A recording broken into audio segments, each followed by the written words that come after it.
MTS 2022 और 23 का notification out हो चुका है और आप सभी लोग आप पूरी तरीके से तैयार हो फॉर्म को फिलअप करने के लिए। तो मेरे भाई, आप सभी लोग जब फॉर्म को फिलअप करते हैं तो क्या क्या डॉक्यूमेंट्स आपको रिक्वायर्ड होंगे, किन किन बातों का आपको ध्यान रखना पड़ेगा, इस पर्टिकुलर सेशन के माध्यम से हम लोग इसी पर चर्चा करने वाले हैं। मैं हूं आपका दोस्त, आपका भाई, आपका मेंटर और आपका टीचर शिवम द्विवेदी। स्वागत है आप सभी का एक बार से इस सेशन में। वीडियो को लास्ट तक दिखेगा, सारी चीजें आपकी क्लियर हो जाएगी। तो चलिए वीडियो को शुरू करते हैं। सबसे पहले हम लोग जानते हैं कि जो एमटीएस की वैकेंसी है 2022-23 के लिए, इसके लिए हमारे पास फॉर्म भरते समय कौन कौन से जो डॉक्यूमेंट्स हैं उनकी आपको जरूरत पड़ेगी। तो निम्नलिखित डॉक्यूमेंट्स आपके पास होना चाहिए। सबसे पहले मेरे भाई अगर बात करें तो आईडी प्रूफ में आपके पास आधार कार्ड या पैन कार्ड होना चाहिए। आधार कार्ड को जो है वो आपको प्रेफर करना है क्योंकि ये आपकी आईडी प्रूफ होती है, साथ ही साथ एड्रेस प्रूफ भी होता है। दोनों प्रूफ आपके इसी से मिल जाते हैं, लेकिन आपको ये सुनिश्चित करना है कि जो भी आपके पास आधार कार्ड हो, उस आधार कार्ड का जो डिटेल हो वो आपके एकेडमिक डिटेल से मैच खाता हो। मतलब सारी की सारी डिटेल्स आपकी सेम होना चाहिए। जो आपकी 10th और 12th की मार्कशीट में लिखा है, जो आपकी अगर आपने ग्रेजुएशन कर लिया है, ग्रेजुएशन की मार्कशीट में लिखा है, तो वो डेटा आपके आधार कार्ड से मैच होना चाहिए। डेटा में मिसमैच नहीं होना चाहिए। अगर मिसमैच है तो उसको आप ठीक करा के और फिर उस आधार कार्ड को आप अपलोड कर सकते हैं। अगर मैं दूसरे डॉक्यूमेंट प्रूफ की बात करूं तो आपके पास परमानेंट एड्रेस प्रूफ आपके पास होना चाहिए। जैसे आपके पास रेजिडेंस सर्टिफिकेट यानी कि निवास प्रमाण पत्र होता है, वो आपके परमानेंट रेजिडेंस का एक प्रूफ है। लेकिन अगर आपके पास आधार कार्ड है तो आधार कार्ड जो है वो दोनों में चल जाएगा, यानी कि परमानेंट एड्रेस प्रूफ में भी चल जाएगा और आपके पास जो है वो आईडी प्रूफ में भी चल जाएगा। अगर आप कम्युनिकेशन एड्रेस अलग डालते हैं और कम्युनिकेशन जो एड्रेस है वही आपके आधार कार्ड में डला हुआ है, तो फिर परमानेंट एड्रेस के लिए अगर आपके पास कोई जो डोमिसाइल सर्टिफिकेट है उसी को आपको क्या करना है, यहां पर लगा देना है। ठीक है।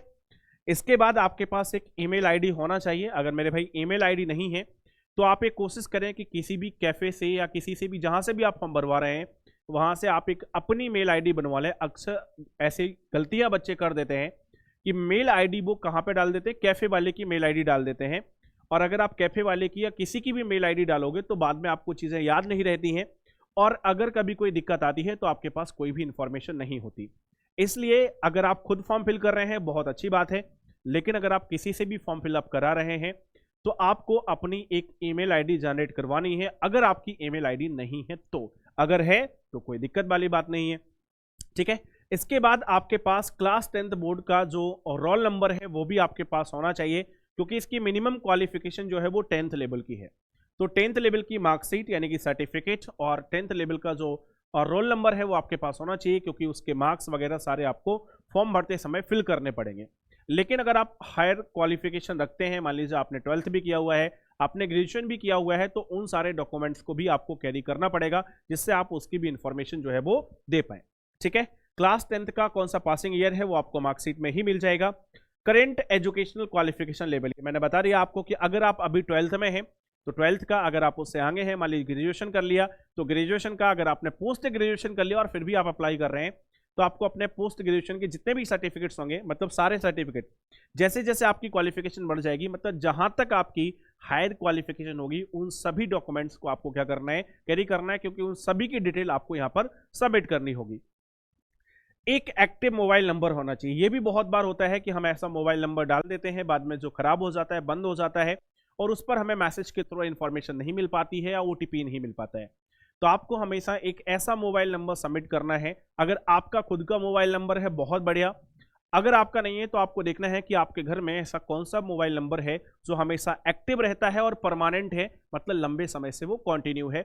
ऐसे मोबाइल नंबर को आपको लेना है, जिससे अगर कोई भी इंफॉर्मेशन एसएमएस के थ्रू एसएससी आपको भेजता है तो वो इंफॉर्मेशन आप तक पहुंच जाए। नंबर एक्टिव होना चाहिए, इस बात का विशेष तौर से ध्यान रखें। मेल आईडी बहुत जरूरी है और नंबर भी बहुत जरूरी है। ठीक है। इसके बाद आपके पास कलर्ड जो है वो पासपोर्ट साइज फोटो होना चाहिए और आपके पास सिग्नेचर भी होना चाहिए। ठीक है। आपका जो भी सिग्नेचर है उसका एक फोटो और आपके पास कलर्ड फोटोग्राफ, ये दोनों होना चाहिए। अगर आप खुद से फॉर्म भर रहे हैं और बाहर से भरवा रहे हैं तो आप इसको कैरी करके ले जाएं, ताकि आप जो है वो फॉर्म भरने में आपको कोई भी दिक्कत का सामना जो है वो ना करना पड़े।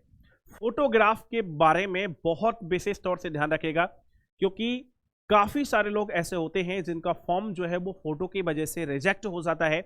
तो फोटो के लिए जो इंस्ट्रक्शंस एसएससी एमटीएस के नोटिफिकेशन में दिए हैं वो मैं आपके साथ शेयर कर रहा हूं कि क्या क्या चीजें आपको ध्यान रखनी है जब आप फोटोग्राफ अपलोड कराएंगे। देखो यहाँ पे साफ साफ लिखा है कि जो फोटोग्राफ आपकी होगी वो 3 महीने से ज्यादा पुरानी जो है वो नहीं होना चाहिए। सबसे पहले तो आपको ये ध्यान रखना है, यानी कि जब आज नोटिफिकेशन 18 तारीख को नोटिफिकेशन आया था तो 18 से आप 3 महीने बैक तक की फोटो लगा सकते हैं, उससे ज्यादा पुरानी आपकी फोटो नहीं होना चाहिए, पहली चीज।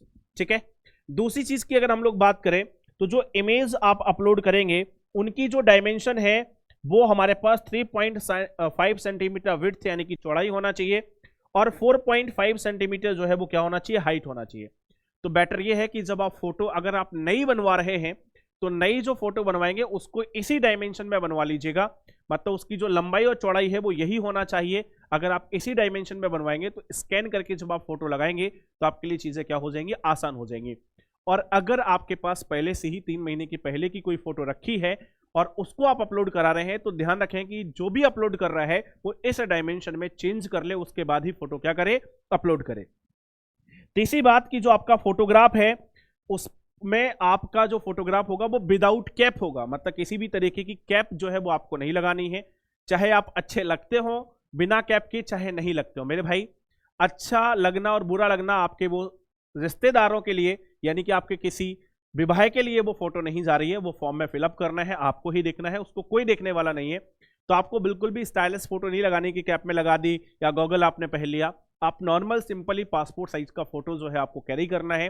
तो ध्यान रखिएगा, साफ साफ लिखा है कि कैप नहीं होना चाहिए, अदरवाइज फॉर्म रिजेक्ट हो जाएगा।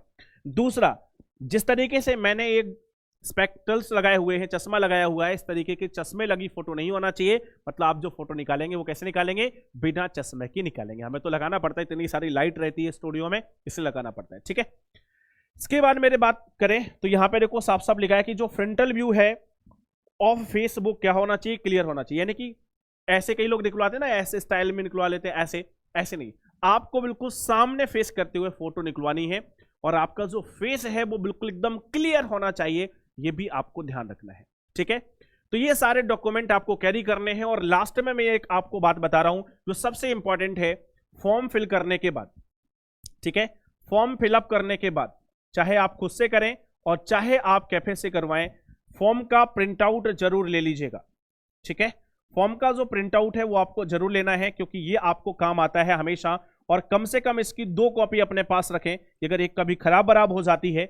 और बेटर होगा कि आप उस पीडीएफ को, जो आप पीडीएफ डाउनलोड करेंगे, उसको अपनी मेल आईडी पर और सेंड करा लें तो ये सबसे बेहतर हो जाएगा। तो ये वो इंफॉर्मेशन थी कि जब आप फॉर्म फिल करेंगे तो कौन कौन से डॉक्यूमेंट आपको कैरी करने हैं। इस सेशन में मेरे भाई फिलहाल इतना ही, मिलेंगे हम लोग अगले सेशन में अगली इंफॉर्मेशन के साथ। तब तक के लिए अपना ख्याल रखिए, हंसते रहिए, मुस्कुराते रहिए और मेहनत के साथ पढ़ते रहिए। जय हिंद, लव यू ऑल।